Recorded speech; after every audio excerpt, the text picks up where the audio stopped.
영락교에서 고등부를 섬기고 있었을 때 고등학교 3학년 아이 하나가 찾아왔습니다. 목사님, 공부가 인생의 전부입니까? 하고 물었습니다. 저는 긴 설명하지 않고 간단히 대답했습니다. 아니다. 그냥 싱거운 집 가려고 하는 아이에게 제가 기습적으로, 아주 공격적으로 질문했습니다. 너 공부 못하지? 그랬어요. 불의 일격에 아이가 어쩔 줄을 몰라 하면서 예 하고 대답했습니다. 이제껏 공부 잘한 놈 치고 그따 거 물어보러 다니는 놈 한 번도 못 봤다. 그래서 얘기해 주었습니다. 애가 너무 얼굴이 빨개져서 어쩔 줄 몰라 하기에 너무 미안했습니다. 그래서 내가 너 망신 주려고 그러는 거 아니다. 근데 하나만 더 물어보자. 내가 공부 못하는 건 사실인데 그거 가지고 공부 못하는 거 힘드냐? 순간에 못하는데 너 공부 못하는 이유가 뭐냐? 공부가 인생의 전부가 아니라고 하는 신념 때문이냐 아니면 핑계냐? 무슨 신념까지 가지고 공부 못하는 놈이 어디 있겠어요? 얼굴이 빨개지더니 머리 벅벅 긁다가 핑계가 맞는데요 하고 대답했습니다. 거봐라 이 자식아, 그 좋은 머리 가지고 쓸데없는 소리 하고 다니지 말고 공부 열심히 해라. 돌려보냈습니다. 아이들은 도리어 그렇게 공격적인 말에 도리어 친해지는 때가 있는 것 같습니다. 그날 아이가 저하고 깊은 얘기하고 돌아갔는데 다행히도 애가 엇나가지 않고 그날부터 마음 잡고 공부를 해서 그 해에는 대학을 가지 못했는데 그 다음 해에는 자기가 원하는 대학에 가는 것을 보았습니다. 살다 보면 공부를 좀 잘할 수도 있고 못할 수도 있습니다. 좀 성실할 수도 있고 그렇지 못할 수도 있습니다. 저는 공부를 못하는 것도 인정할 수 있고 조금 게으러서 실수하는 것도 인정할 수 있지만, 그러나 자신이 게으르고 부족해서 공부를 못해놓고 공부가 인생의 전부입니까? 그렇게 말하는 건 참 싫습니다. 그건 비겁한 일이기 때문입니다. 그리고 한 걸음 더 나아가서 그까지 공부 잘하는 놈들 하고 비아냥거리는 일을 들으면 화가 납니다. 그것은 비겁한 일이기 때문입니다. 정직하게 제가 졌습니다. 제가 모자랐습니다. 인정하고 최선을 다한 승자의 승리를 인정하고 축하해주는 여유를 가져야 옳지 않겠나 늘 생각합니다. 물론 저는 부조리한 사회적인 구조 때문에 최선을 다하지 않았는데도 성공하고 최선을 다했는데도 실패한 경우가 있다는 것을 압니다. 그것이 우리 사회의 근본적인 문제라는 것도 인정합니다. 그러나 자기 최선을 다하지 않고도 무조건 그것이 사회적 구조의 문제라고만 몰아붙이는 것은 좋아 보이지 않습니다. 저는, 그리고 제 자녀들은, 그리고 사랑하는 여러분들은 사회적인 구조를 이용하여, 불이한 사회적인 구조를 이용하여 남을 억울하게 하고 성공하고 승리한 사람에 대해서는 비판을 하면서도 정말 성실하게 자신의 최선을 다한 사람의 성공과 승리는 인정해 줄 줄 알고 축하해 줄 줄 아는 사람이 되었으면 좋겠습니다. 사람들은 세상이 잘못돼서 최선을 다해도 안 되고 언놈은 하고서 팔자 좋아서 가만히 있어도 잘 되고 그렇게 얘기를 하지만, 제가 살아보니까 세상에 꼭 그런 거 아닙니다. 그런 불공평한 것이 있는 건 사실이지만 모든 세상이 다 그런 게 아닙니다. 저를 보면 압니다. 저는 사회적인 어떤 기득권하고는 아예 관계가 없는 사람입니다. 집안이 좋았던 사람도 아니고 빽이 좋았던 사람도 아니고 가진 게 많았던 사람도 아니고 배경이 좋았던 사람도 아니고 지극히 평범한 소시민으로 살아왔는데, 나 내 나름대로 열심히 살다 보니까 여기까지 온 세상 전 괜찮은 세상이네. 내가 이만큼 됐으면 이건 기회가 있는 세상이 아닌가, 늘 저는 그렇게 생각합니다. 영국에 실제로 있었던 이야기로 알고 있습니다. 어느 영국의 고등학교에 일본 학생 하나가 이민을 와서 등록했습니다. 그 영국의 학교는 일본 아이가 오기 전까지 브라운이라고 하는 아이가 전교 1등을 놓치지 않았던 학교입니다. 그런데 그 일본 학생이 오면서부터 전교 1등이 바뀌더니 내내 한 번도 뒤집지를 못했습니다. 시험을 볼 때마다 그 일본 학생이 브라운을 제치고 늘 1등을 하는 것이었습니다. 영국의 아이들이 자존심이 많이 상했습니다. 그것은 브라운도 마찬가지였습니다. 최선을 다하여 1등 자리를 되찾아보려고 노력을 해보았지만 시험을 보면 번번이 1등은 일본 아이였습니다.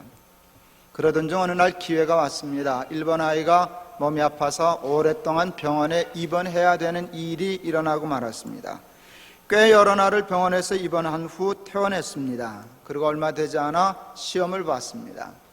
그때 영국의 학생들은 이번에는 브라운이 전교 1등을 할 것이다, 당연히 그렇게 되겠지 생각했습니다. 근데 뜻밖의 다시 일본 아이가 또 1등을 했습니다.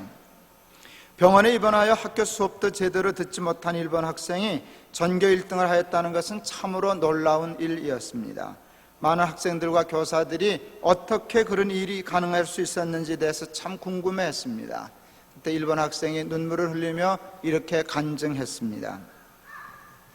일본 학생이 병원에 입원하여 있는 동안 이 브라운이라고 하는 아이가 매일 방과 후에 찾아와서 노트를 보여주고 베끼게 하고 설명해주고 강의를 하고 돌아갔다는 것입니다. 하루도 빠지지 않고.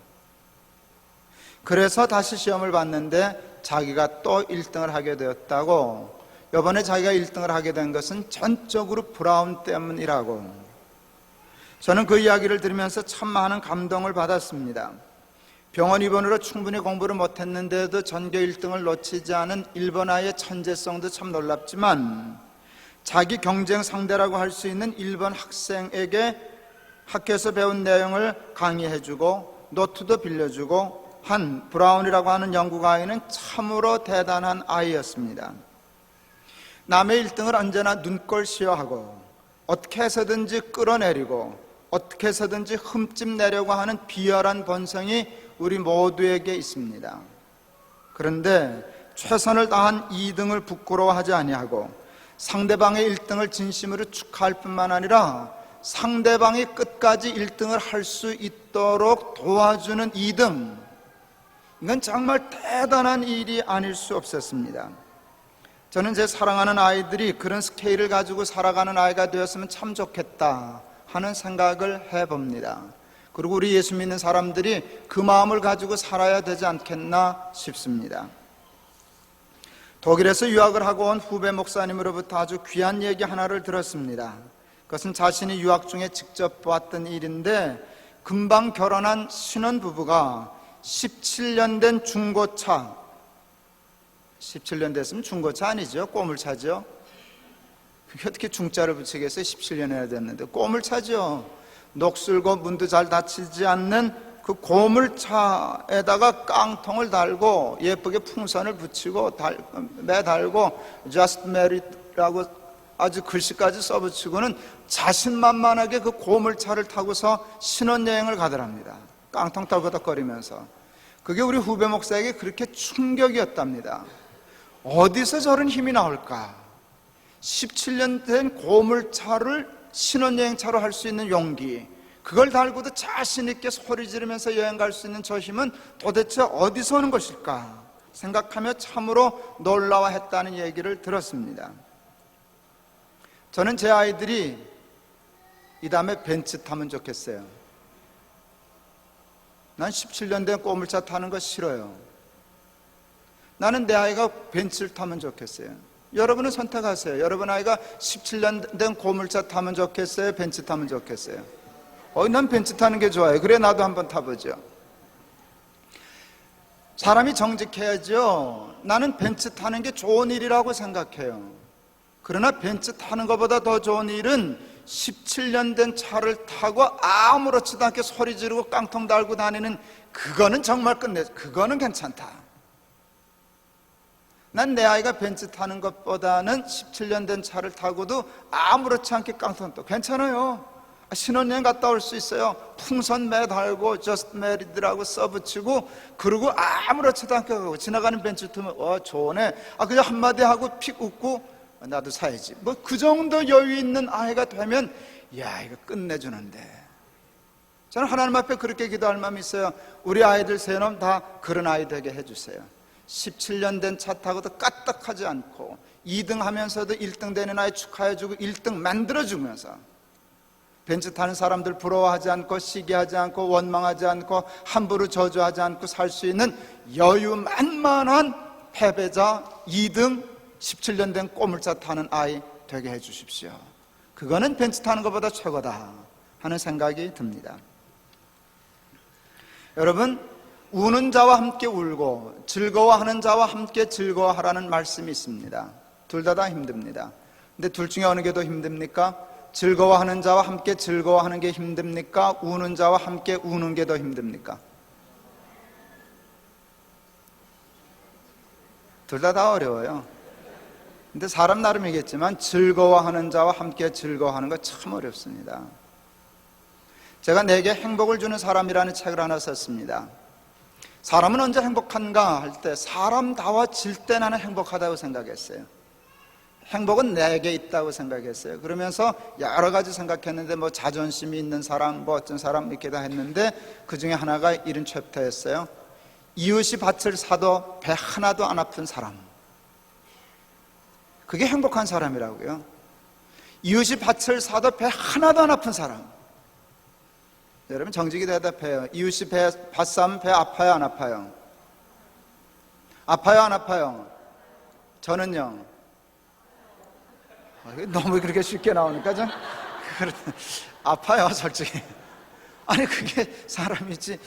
근데 내 목표는 이게 언제까지나 남이 밭 산다고 배 아파하는 사람 되나. 이웃이 밭을 사도 배 하나도 안 아픈 사람이 돼야 이게 사람질하는 거지. 그리고 배 하나도 안 아픈 게 아니라 이웃이 밭을 사면 내가 밭을 산 것처럼 펄펄 뛸 수 있다면 얼마나 좋을까. 꿈 같죠? 근데 예수 믿고 기도하고 노력하면 그것이 되지 않겠냐. 예수 믿으면서 밤낮 기도하면서 하나님 돈 주세요, 부자 되게 해주세요, 사업 잘 되게 해주세요, 병 낫게 해주세요, 우리 아들 취직하게 해주세요. 이건 초등학교 기도라고 말이죠. 그게 잘못된 기도는 아니죠. 그게 뭐 잘못됐어요? 그러나 초등학교 수준이라고 말이죠. 하나님, 나 예수 잘 믿을 테니까 하나님 믿음 주셔서 이웃이 밭을 사도 배 하나도 안 아프게 해주세요. 이웃이 밭 사면 내가 밭 산 것처럼 똑같이 기뻐할 수 있는 그 마음을 주세요. 브라운처럼 내가 2등 해도 1등 하라고 가서 강의해주고 노트 빌려주는 그 마음 갖게 해주세요. 17년 된 꼬물차 자신있게 타고 다니면서 벤츠 타는 사람 악수하고 축하해 줄 수 있는 그 배짱 좀 갖게 해주세요. 이 기도가 더 훌륭한 기도가 아니냐. 그 정도 되려니까 예수를 믿지 뭐 밤낮 뭐 먹을까 뭐 입을까 뭐 마실까. 그리고 그거 예수 믿는 이 일은 그건 초등학교 수준을 벗어나지 못하는 것이 아니냐.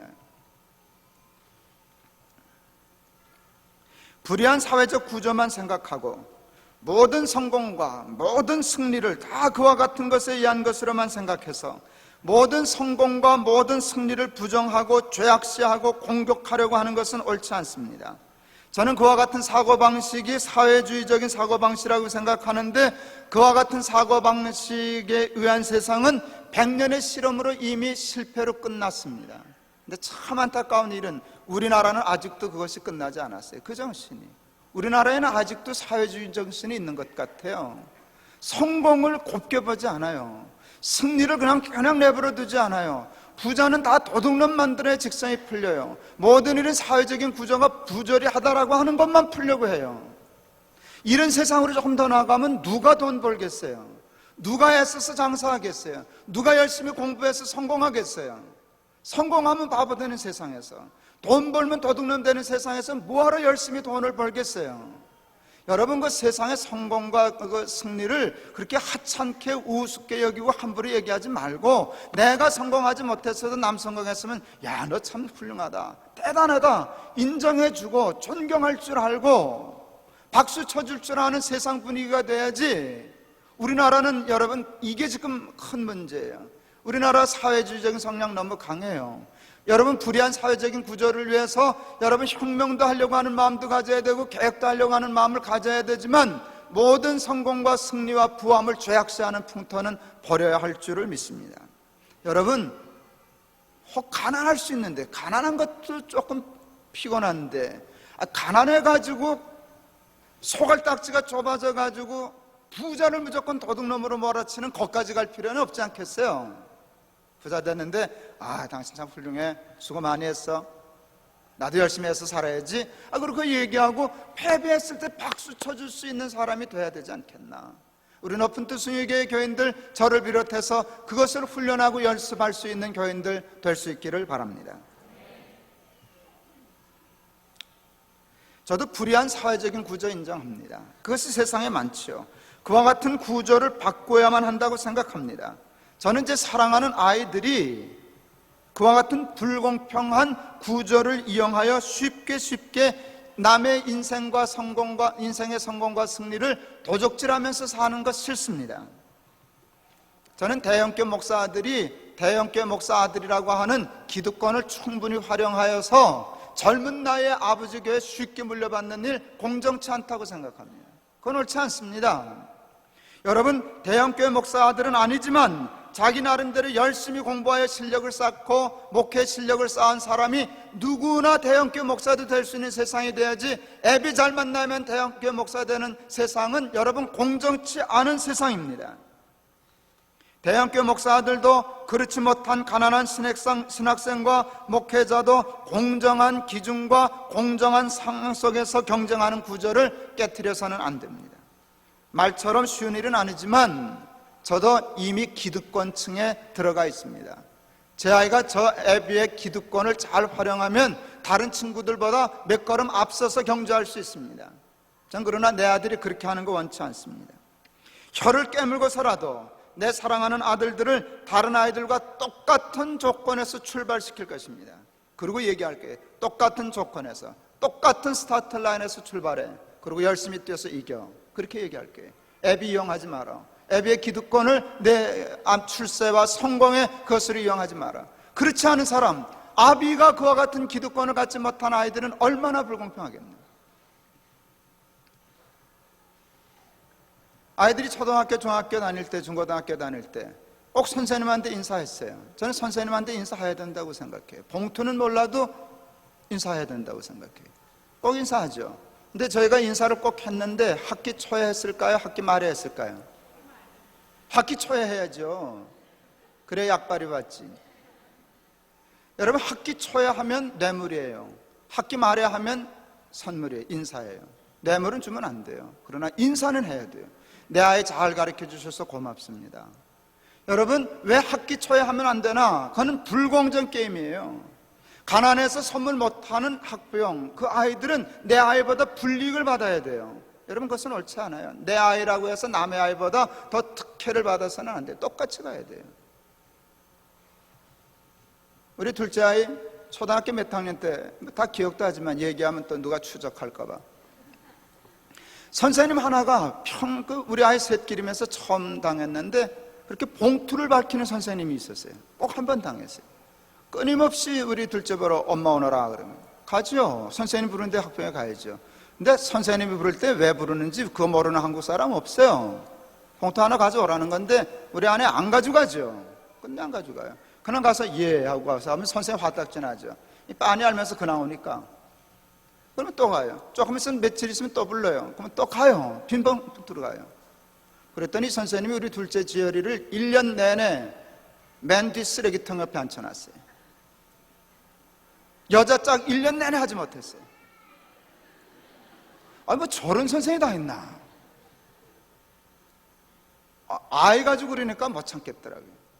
뭐 그래도 끝났어요. 연말에 선생님들 첫째 막내 다 선물 준비할 때 둘째 그 선생은 정말 주고 싶지 않더라고요. 저 사람은 선물 받을 자격이 없는 선생님. 그래도 아이 내가 너보다 좀 나아야지 하고서 선물 사다 보냈어요. 그 선생 참 미안했을 거예요. 여러분, 선생님한테 인사해야 돼요. 그러나 뇌물로 주면 안 돼요. 그것은 불공정한 일이기 때문이에요. 여러분이 아무리 돈이 있고 넉넉해도 여러분 아이를 사랑해도 그 작은 일 하나라도 공정해야 돼요. 그것이 여러분 아이들을 건강하게 키우는 일이에요.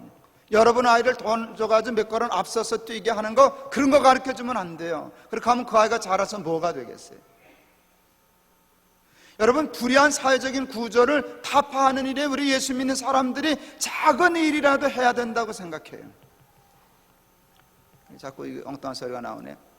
둘째 군대 갔을 때 군인들이 그렇게 정보가 좋은 줄 몰랐어요.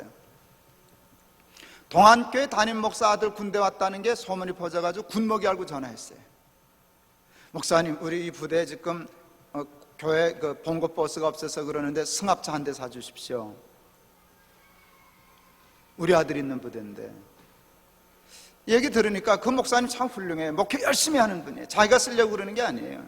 그 이동거리가 너무 긴데 승합차가 하나 있어야 되겠는데 목사님 동안교회는 그거 사줄 수 있지 않습니까? 동안교회 실력은 그거 몇 대도 사줄 수 있는 돈 있어요. 제가 다 편지를 썼어요. 우리 지열이가 그 부대에 없으면 동안교회 돈으로 사줄 수 있지만 우리 지열이가 있는데 동안교회 돈으로는 못 사줍니다. 그리고 편지하고 제가 돈 조금 보내드렸어요. 거기 부대에 공군 소령 하나가 1년 동안 예배당 짓게 해달라고 작전 기도를 했어요. 작전 기도 끝나는 날 우리 지열이가 거기 갔어요. 그 공군 소령이란다. 육군 소령이 그걸 기도의 응답으로 들었어요. 작전 기도 끝나는 날 큰 교회 담임 목사 아들이 자기 부대로 오니까 이거는 이제 기도 응답이다. 내가 면회 가는 날 딱 기다렸다가 자기 방으로 나오라 그러더니 목사님 제가 꼭 1년 작전 기도했는데 하나님 이렇게 하셔서 기도 응답을 합니다. 목사님 예배당 하나 지어주십시오.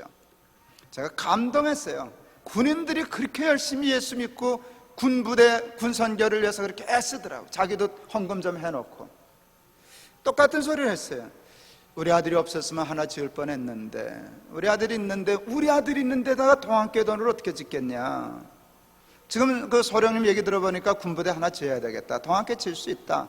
내년에 예산 세워서 질 거다. 그러나 다른 부대에 질 거다. 그리고 철원에다 갔다, 우리 아이는 주문진에 있었는데 철원에다 갔다 예배당 지었어요. 그러니까 이 소령 황당하죠. 기도는 자기가 했는데 예배당은 철원에 가서 더 커다고 생겼어요. 왜요? 동안교회 예배당 지어 거기다 지면 내 아들이 덕을 본단 말이에요. 암만 그래도 그거는 공정하지 않다 그 말이죠. 공정하지 않다. 그랬더니 그 다음 주일날 교인 하나가 1억 원을 들고 왔어요. 예배당 짓자고. 그래서 주문진에 결국 예배당 지었죠. 근데 그 목사님 그 군인 소령 대단하대요. 예배당 날아간 후에 포기할 거냐 계속할 거냐 은하다가 기도했는데 1년이나 기도했는데 포기가 어딨냐. 돈 한 푼도 약속 없이 기공 예배를 드려버렸어요. 일주일에 내가 돈 받아가지고 내가 1억 보내줄 수 있다 그랬더니 말을 못해요. 얼마짜리 예배당 지으려고 그랬냐. 1억이요 1억 누가 줘서 내가 갖다 줄게. 그래서 일주일 만에 예배당 2개 지었어요.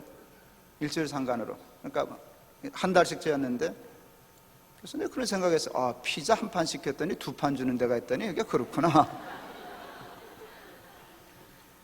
저는 내 아들이라고 해서 동안교회나 숭의교회나 뭐 기득권을 이용해서 내 아들을 조금 더 유리하게 하겠다라고 하는 일이 결국은 내 자식을 좋게 하는 일이 아니라고 생각해요. 공정해야죠. 공평해야죠. 남의 아들이나 똑같이 해서 경쟁을 시켜야죠. 내 아들이라고 몇 걸음 앞서 놓고 뛰게 한다라고 하는 일은 절대 자식을 위하여 옳은 일이라고 생각하지 않습니다. 저는 불의한 세상의 구조 속에서 공정한 경쟁을 하지 못하고 허무하게 인생의 승리와 성공을 도둑당한 사람들의 마음을 압니다. 저들의 분노를 압니다. 제가 할 수 있을런지는 모르지만 저는 저들의 편을 들어주고 싶습니다. 내가 저들의 분노와 억울함을 부추기는 일에 한몫하고 싶은 마음 전혀 없습니다. 그러나 그럼에도 불구하고 자신들의 게으름과 자신들의 실수까지도 다 불의한 세상의 구조적인 문제 때문이라고 핑계하고 자신을 합리화하며 무조건 모든 승리와 모든 성공을 시기하고 정죄하고 공격하는 것에 대해서는 절대로 찬성할 수 없습니다. 저는 사랑하는 제 아이들에게 공정한 게임을 요구하겠습니다. 언제나 정정당당하게 살라고 가르치겠습니다. 그러나 최선을 다하여 게임에서 실패하고 패배하거든 패배를 인정하고 승자를 축하해주고 인정해주고 축복해주는 근사한 패배자가 되라고 저희 아이들에게 가르쳐주고 싶습니다. 저는 그러나 제 아이들에게 최선을 다하여 승리하는 게임 하라고 가르쳐주고 싶습니다. 괜히 겉멋들어서 나물 먹고 물 마시고 팔베개하고 누웠어요. 이런 쓰잘데없는 소리 가르쳐주지 않겠습니다. 승리를 하찮은 것으로 아무것도 아닌 것으로 아이들에게 가르치고 싶지 않습니다. 저는 우리 아이들이 공정한 게임만 한다면 최선을 다하여 승리하는 게임 하라고 가르쳐주고 싶습니다. 고지를 정복하라고 가르쳐주고 싶습니다. 패배 그거 별로 좋아하지 말라고. 하다가 패배했을 때 근사하게 인정하는 건 모르지만 패배를 목표 살고 살 필요는 없지 않느냐. 성공해라, 승리해라, 고지를 정복해라, 출세해라, 그거 가르쳐주고 싶습니다. 저는 모든 방면에서 성실하게 자신의 싸움을 싸워 승리한 사람들을 볼 때마다 우리 아이들을 생각합니다. 그리고 기도합니다. 텔레비전에서 이렇게 보다가 뭐 성공시대 이런 거 보면 여러분들 다 똑같으실 거예요. 그 성공시대 그 나오는 사람들 보면서 여러분은 누구 생각하면서 텔레비전 보십니까? 그냥 그 사람만 보십니까? 난 그렇게 안 봐요. 그 사람은 그 사람이죠. 나는 이렇게 손가락 꼽아요. 우리 아들은 몇 살쯤 되면 저기 가 있을까? 그때쯤 되면 나는 몇 살일까? 내가 살아있을까? 나는 언제나 그 생각해요. 큰 놈은 공부하는 놈이니까 뭐 그거 기회가 많아요. 그래서 별로 신경 안 써요. 둘째 놈은 영화를 하니까 이게 기회가 적어요. 그러니까 신경이 곤두서 있어요.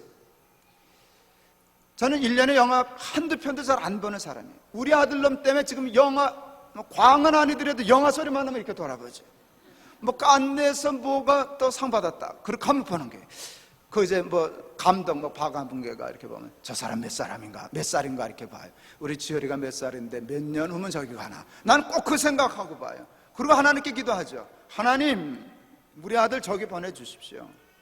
내가 살아서 저거 보게 해주십시오. 한 번도 그런 생각 안 하고 본 적 저는 없어요.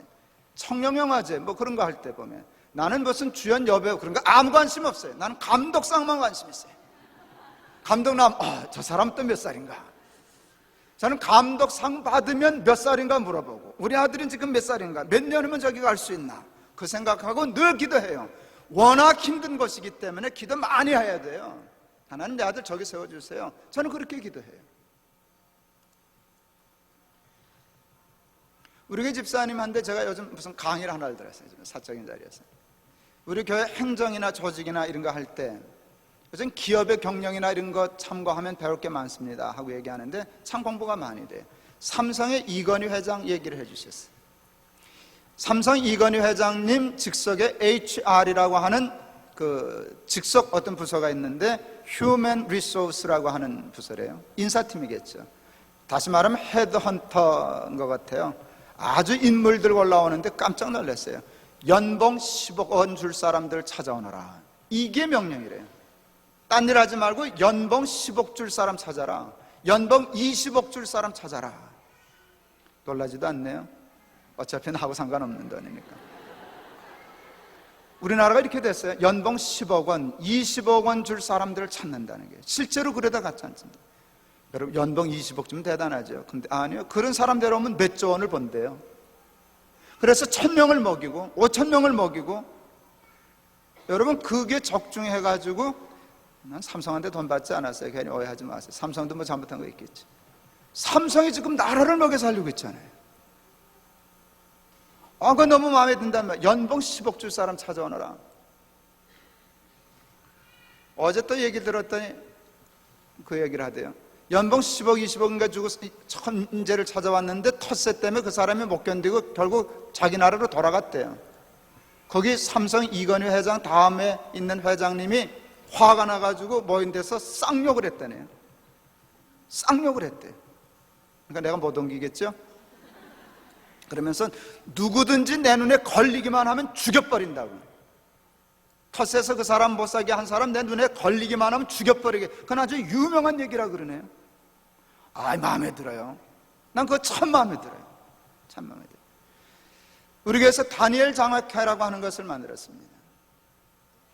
김진홍 목사님 둘의 장학회와 같은 컨셉 가지고 하려고 그래요. 사람 키우는 거 중요하거든요. 그거 이제 뭐 팜플렛 만들면서 저보러 짤막하게 원고지 보니까 한 2장 반, 석장 그거를 인사말 쓰라 그래가지고 제가 그거 썼어요. 삼성 이건희 회장 그 HR팀 연봉 10억짜리 찾아라. 그거 잠깐 쓰고 얘기를 했어요. 제 얘기는요, 우리 높은 뜻 숭의교회가 키운 사람 중에 그 10억 연봉 받는 사람 나오면 좋겠다. 그게 제 꿈이에요. 예수 잘 믿는 사람이 그 삼성 HR팀의 눈에 발탁돼가지고 연봉 20억을 주고도 모셔오너라 할 만한 사람들이 나온다라고 하면 나라가 복을 받는 게 아니냐 그 말이에요. 근데 예수 믿는 청년들에게 할 일 없이 남을 먹고 물 마시고 욕심 없이 땅바닥에 누워놀아라, 이거 가르칠 수는 없는 거 아니냐 그 말이에요. 여러분, 성공을 하찮은 것으로 부자를 우스운 것으로 가리키는 건 패배주의예요. 예수 믿는 사람의 궁극적인 꼴이 어디 그거겠어요만은 그렇지 않아요. 여러분, 그것을 하면 세상을 그만한 힘으로 돕고 섬길 수 있는 능력이 생기는 것이. 연봉 20억 받는 사람은 자기 혼자 다 먹는데 못 먹어요. 그거 못 먹어요. 결국 쓰면 누가 또 나눠 먹는 거죠. 그러면서 그 사람 능력으로 1000명 먹이고 5000명 먹이고 나라와 민족을 하는데, 저는 예수 믿는 사람들이 성공하고 고지를 정복하고, 그리고 실력을 낮추지 말고 자세를 낮추어서 세상을 섬기는 사람이 돼야 된다고 믿습니다. 근데 우린 실력을 낮추려고 그래요. 자세를 낮추라고 그랬는데. 여러분, 공부 못하는 아이가 나 공부 못해요 그랬어요. 겸손이에요, 아니에요? 그게 사실이지 무슨 겸손이에요. 여러분, 꼭 연봉 10억 20억만 받는 사람 되는 게 중요한 게 아니에요. 그거 어떻게 다 그렇게 되겠어요? 어쩌다 한두 사람 실수로 되는 거지 그게 되겠어요? 근데 여러분, 또 재밌는 얘기를 들었네요. 여기 어디 은행 앞이라 그러는데 명동적인데 어디라는가? 혹시 여러분 들어보셨는지 석봉 토스트? 사람 이름이 뭐 김석봉이가 무슨 이름이 석봉이래요. 그래서 토스트를 길가에서 노점에서 이렇게 구워 파는데 그 토스트 이름이 석봉 토스트래요. 그 사람이 1년에 1억 5천만 원 번대요. 토스트만 팔아가지고. 근데 토스트가 하도 유명해가지고 일본에서 그 토스트 먹으려 여행을 온대요. 참 일본 사람 대단하다. 솔직히 말하면 할 일 없다 생각하지만, 그래도 할 일 없는 사람들 끌어들이는 게 아무나 끌어들이나요? 그 토스트를 하면 어떻게 만드나 생각하는데, 여러분, 예수 믿는 사람은 토스트 하나를 구워도 그렇게 구워야 돼요. 우리가 지금 김밥 천국이라고 우리 그 어려운 이웃들 제가 해주라고 하는데, 나 그거 강의해주고 싶어요. 가서 난 우동 먹었는데 아직 이제 실력들이 없었어요. 김밥 누가 주길래 먹었더니 김밥이 안 끊어져가지고 줄줄이 김밥이 됐어요. 실력 연마해가지고 잘 끊는 연습해야 돼요. 그냥 팔면 안 돼요. 프로니까. 김밥 할 때 밥을 어떻게 하면 제일 맛있는 밥 짓는가 여러 번 실패하면서 밥 짓고 공부해야 돼요. 그래서 김밥 하나를 만들어도 김밥은 높은 뜻 순위의 김밥 천국 그게 최고다. 그거 만들어야 돼요. 우동 아무렇게나 끓이면 안 돼. 우동은 내가 잘 먹었어요. 괜찮은 것 같아요. 2,000원짜리 우동 치고는 괜찮다 싶지만, 더 연구해서 어떻게 끓이면 면발이 좋은지 그거 생각하고 간을 어떻게 맞춰야 되는지 기도하고 연구하면서 해야 돼요. 2,000원짜리 우동이라고 아무렇게나 끓여 팔면 안 돼요. 무슨 마음을 가져야 되는가 하면, 우동 장사를 시작했으면 우동은 내가 최고로 만들겠다. 김밥 장사를 시작했으면 김밥은 우리 집이 제일 맛있게 할 거야. 우리 집 김밥은 하나도 줄줄이 끌려 나오는 거 없이 칼질 잘해가지고 잘라야지. 이 칼질도 연습하고 뭐 그래야죠. 예수 믿는 사람이 그래야 될 줄을 믿습니다. 예수 믿는 사람이 음악을 하든 미술을 하든 정치를 하든 사업을 하든 음식을 하든 무엇을 하든지 성공할 수 있도록 하나님 앞에 기도하면서 덤벼드실 수 있기를 바랍니다. 근데 중요한 건 이것이에요. 성공한 후가 중요해요. 저는 제 아이들이 자신의 게임에서 최선을 다하여 승리한 후 그 승리에 도취하여 교만한 자가 될 것이 두렵습니다. 패배한 자를 우습게 여기며 깔보는 사람이 될 것이 두렵습니다. 저들을 함부로 해도 되는 패잔병으로 취급하는 사람이 될까봐 무섭습니다. 게임에 있어서 승자와 패자가 인간의 차이인 것처럼 착각하는 사람이 될까봐 두렵습니다. 저는 제 아이들이 최선을 다하여 성공하고 고지를 정복한 후에 패배한 친구들에게 손 내밀면서 종이 한 장 차이야. 종이 한 장 차이야. 너도 그만 다 왔어. 내가 승리하고 성공했으니까 다음엔 내가 해. 내가 끌어줄게. 손 내밀 줄 알고 등 두드릴 줄 알고 패배자와 친구할 줄 아는 사람 되었으면 좋겠습니다. 우리 어머니 지금 안 계시죠? 우리 어머니가 어렸을 때 그러죠. 야, 너 봐도 못한 아이하고 놀지 말아라. 나보다 나은 아이하고만 놀라 그랬어요. 내가 가만히 생각 어렸을 때도 그건 너무 불공평하다. 그럼 나하고 노는 애는 손해겠네. 걔가 날 놀아줄까? 걔 엄마도 걔한테 그랬으면 걔가 나하고 놀아줄까? 말도 안 되는 소리네. 어렸을 때도 내가 그 생각했어요. 나보다 나은 아이하고도 놀고 어떤 때는 나하고 못한 아이하고도 놀고 나은 아이한테는 배우고 못하는 아이한테는 가르쳐주고 그러는 게 공평한 일이지. 우리 어머니 너무 욕심쟁이다. 일러주지 마세요 우리 어머니한테. 그건 공평한 거 아니에요. 나보다 패배한 사람한테 손 내밀 줄 알아야 승자지. 패배한 사람 취급도 하지 않고 가난한 사람 우습게 여기고, 여러분 그건 사람질 못하는 것입니다. 승리하자 그 말이죠. 승리하고는 패배한 자와 친구하자 그 말이죠. 실수해서 패배했을 때는 인정하자 그 말이에요. 그리고 승리한 사람에게 손 내밀어 악수하고 축하해주자. 여러분 그게 근사한 사람이 되는 줄을 믿습니다. 여러분 아이들을 그런 아이들로 교육하여 키우실 수 있기를 바라고, 여러분이 그런 사람들 되실 수 있기를 바랍니다. 그것이 하나님이 원하시는 근사한 그리스도인의 모습이라고 생각합니다. 어떻게 하면 그렇게 근사한 삶을 살 수 있을까? 여러분, 예수를 잘 믿는 것이에요. 예수를 잘 믿고 성령 충만하게 되면 하늘을 봐요.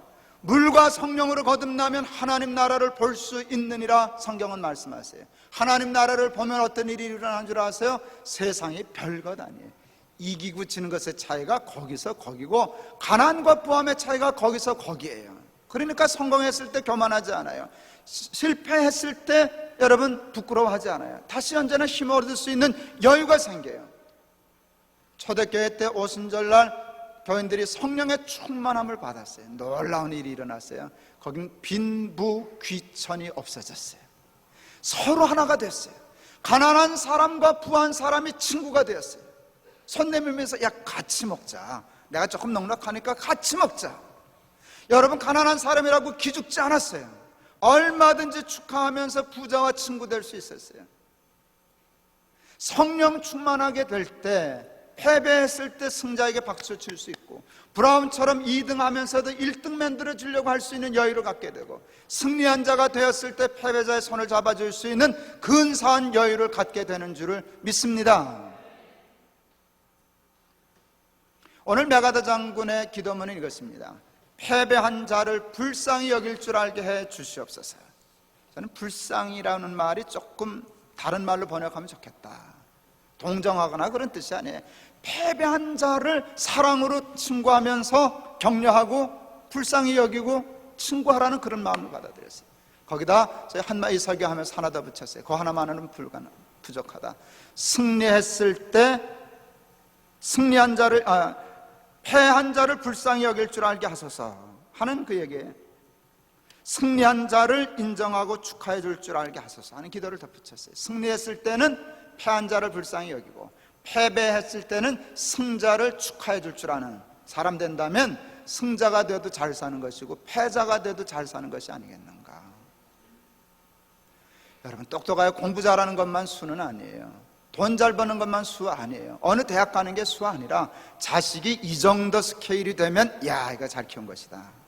네, 저와 여러분이 먼저 그와 같은 사람이 되실 수 있기를 바랍니다.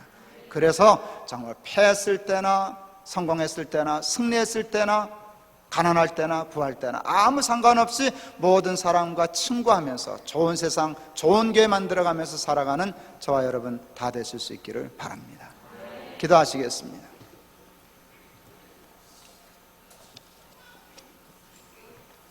하나님 믿는 믿음으로 좀 근사한 삶을 살게 하여 주옵소서.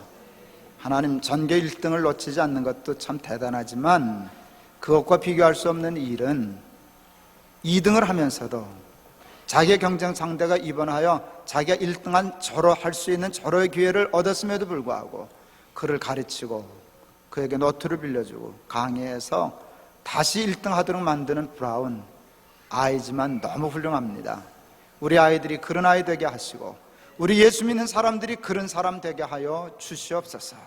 하나님, 지금 우리 사회는 성공이 부끄럽고 부자가 죄스럽고 비방받고 손가락질 받아 성공할 의욕을 내지 못하고 돈 벌어 부자 되려고 하는 욕심 꿈도 꾸지 못하는 그런 의기소침한 이상한 나라가 되어가고 있습니다. 하나님, 존경받는 부자, 존경받는 승리자들, 성공자들이 있는 세상이 되게 하여 주시옵소서. 하나님, 성공했을 때 교만하지 않게 하여 주시옵소서.